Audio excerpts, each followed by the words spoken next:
បាត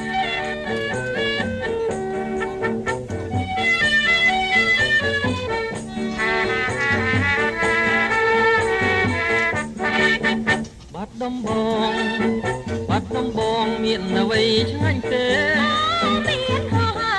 យមិនខ្លាំងទេណាមានអ្វីខ្លាំងកើកូនមេត្តាសូមមេត្តារៀបរាប់ប្រាប់ផងសូមចាំស្ដាប់ខ្ញុំរៀបរាប់ប្រាប់បងសូមចាំស្ដាប់ខ្ញុំរៀបរាប់ប្រាប់បងអរគុណនួនល្អបងចាំស្ដាប់ហើយបាត់ដំបងមានសងបាត់យ៉ាងមានមកប្រេងមកប្រាំងទៅខ្ទីនឹងស្វាយខ្ទីងមានក្រោយបោសាន់បានឆ្ងាញ់ពីសេង